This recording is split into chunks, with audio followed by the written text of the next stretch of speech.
Thank you, Haytham. Imam Abdurrahman bin Faisal. Sorry. Thank you, everyone. Thank you for staying here. 6:15. I promise that the talk is going to be not very short, but smooth and light and enjoyable. The talk is supposed to be before Firas. We have arranged this session earlier, but unfortunately, because of the timing restraint, we had to switch the timing. I'm going to be talking about minimal invasive mitral valve surgery, and we'll discuss about the pros and cons, a little bit of the basic of minimal invasive cardiac, specifically mitral valve surgery. The history of minimal invasive cardiac surgery started with off-pump surgery initially. So it's a sternotomy surgery, just avoiding cardiopulmonary bypass. And then in the 90s, we have some sort of sternotomy, not full sternotomy, but lower hemisternotomy and upper hemisternotomy for other pathology like aortic valve or mitral valve. Specifically for the mitral valve, we have some surgeon who adopted the lower hemisternotomy to approach the mitral and tricuspid valve. And then again in the early 90s, we have the introduction of right thoracotomy, right anterior lateral thoracotomy for mitral valve surgery. And lately we have the Da Vinci robot for approaching the mitral valve. What are the advantages?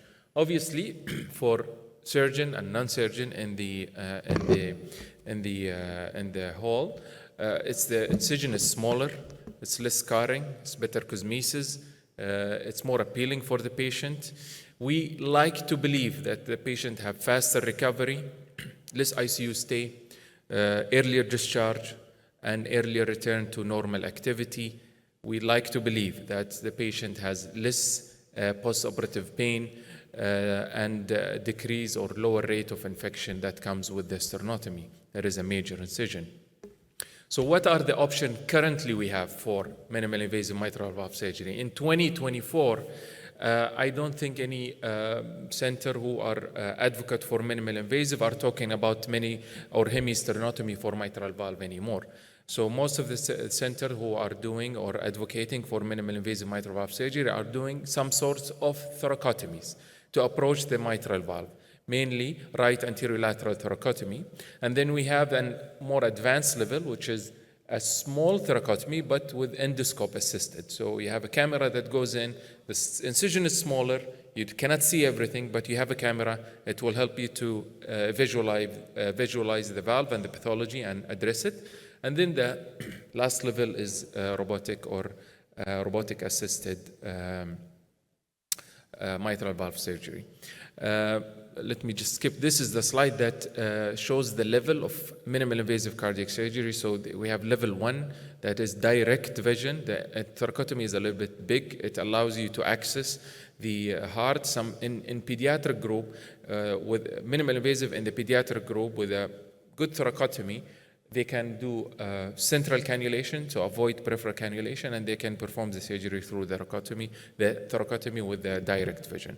And then you have the second level, a smaller thoracotomy with direct vision and some video assistance. So you have a scope. Level 3 is a direct video directed, so totally dependent on the scope and the video. So the surgeon is not looking through the incision, they're looking at the screen. And level 4 is the port or total endoscopic valve surgery. So in the surgical community, there's an ongoing debate or a conflict between endoscopic versus robotic mitral valve surgery. This is the reality. In Europe, the machine itself, the robot, is not CE mark approved for cardiac surgery use, not like United States or North America and some Asian country. And this is mainly because of the costs, right? So the costs, the endoscopic surgeon will say we can do everything that the robot does through the same incision, small thoracotomy, endoscopic assisted, without the monumental cost of the Da Vinci robot. But the robotic surgeon, as you can see, as Firas beautifully illustrated, can do miracles You have the wrist, you have the freedom of the wrist. It has 7 degrees of freedom, more than human hand. So you can perform many approach inside intracardiac that is more difficult with the open surgery and sternotomy surgery. But the cost is always the issue. The endoscopic surgeon will always say, we can do it, it can be done, mitral valve repair, replacement, and they can demonstrate that very beautifully. I think in the future, as we go forward, there are many robots are coming in the market now. This will drive the cost down, and I totally agree with Firas that robots is the future. Just for the sake of the discussion, we're discussing and bringing these slides up. These are some of the latest trials that came out for talking about minimally invasive versus conventional sternotomy. Unfortunately, there is no strong data that support minimally invasive cardiac surgery. We like to believe that it's the way to go. However, the data is not, there's no enough data that support this, especially there's no randomized trial in the literature available to support the minimally invasive mitral valve surgery.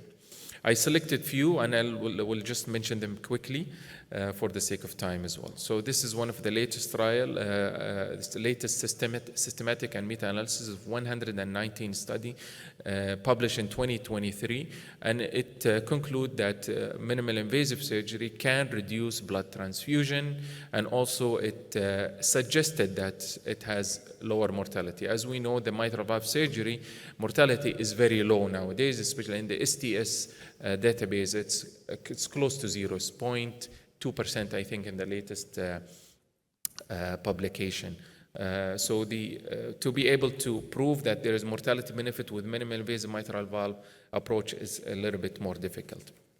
This is one of the recent RCT that has been published from a single center and they have also concluded that many thoracotomy achieve high rate of quality of repair. And this is one of the most important discussion point that we care about when we're talking about changing the approach from sternotomy to any other approach, that we would like to achieve the same quality result with the sternotomy approach.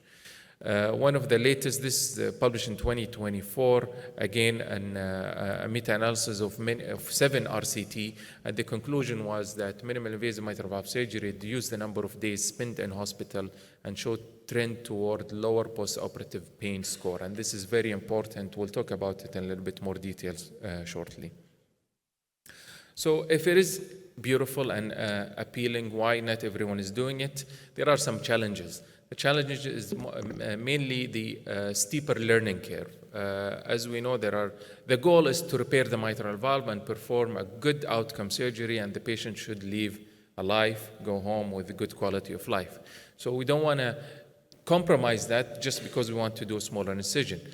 So we have to train, spend a lot of hours in workshops and simulation centers and so forth to be able to address address the valve and reach the same outcome as sternotomy.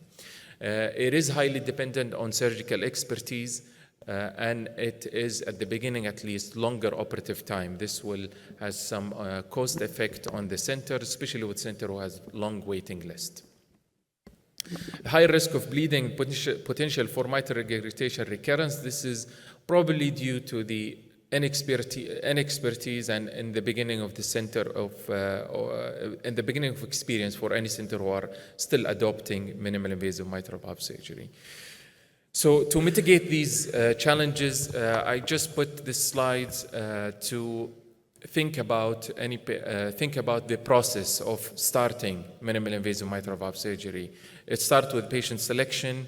We have a cornerstone steps that is required, and one of them is imaging, especially CT scan for those patients who are undergoing mitral valve surgery or any kind of minimally invasive cardiac surgery, because CT is going to be your roadmap for the surgery. Cannulation strategy is totally different from sternotomy approach, and it is monumental for the success. We have to pay a lot of attention for peripheral cannulation. It has to be done meticulously with no mistakes, because mistakes in cannulation can kill the patient, unfortunately. Myocardial protection just requires some slight adjustment, and then pain management is monumental again in the management in treating those patients. And I will speak about pain a little bit more detail later. Patient selection depends on your stage of the procedure, stage of the program, sorry. So earlier the program, you want to select slightly easier patient, slim patient, very easy pathology to treat, simple P2 prolapse or simple mitral valve replacement, no severe mitral annular calcification and so forth. And also you want to meet the patient expectation. Imaging, as mentioned before, is very important. Every patient going for mitral valve or minimal invasive cardiac surgery should have complete CT assessment for aortic calcification, cannulation site, and so forth. The cannulation has to be done meticulously, no mistake, because the mistakes means either dissection of the iliac, retrograde dissection of the ascending aorta, no good management for cardiopulmonary bypass, and all of these can mean that the patient will reach to a mortality. Unfortunately, a patient who was coming for normal elective low mortality procedure. Myocardial protection, for the surgeon, they can use any option of cardioplegic solution. I like to use Delnido, but systemic cooling is a little bit more different. With sternotomy, the heart is open and open to air, so cooling of the heart is a little bit easier. We use sometimes ice through sternotomy. In minimal invasive, the heart is still inside the chest, and the chest will act as an oven. Hence, the metabolism is still fast. So I like with the minimal invasive cases to cool the patient further compared to conventional cases. We have to consider that it will be a longer close clamp time, longer bypass time, and that's why we need to make sure that the heart is protected to be able to guarantee a good outcome. Pain management, it is very important. We know that thoracotomy has more muscle. It is more painful. The incision is more painful. Even if it's 4 centimeter thoracotomy with stretching of the intercostal space, the patient will have more pain compared to a patient who had full sternotomy around 20 centimeter. That's why it is important to address this. It is not acceptable anymore to just see the patient in the morning. They complain of pain, and you just prescribe them Profen or morphine and move forward. We have to address this pain and to be able to reach to the goal of minimal invasive surgery, we have to control pain for those patients. And this is usually comes hand in hand with our anesthesia colleague to do either any sorts of regional blocks. It depends on the thoracotomy site, either serratus anterior or paravertebral, paraspinal blocks.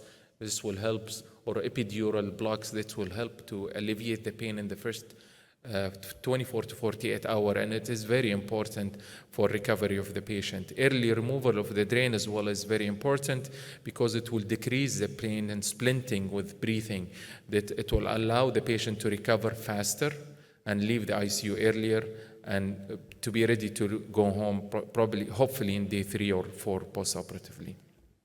In conclusion, as you can see, so it's a teamwork. Surgery is only one step of the treatment journey.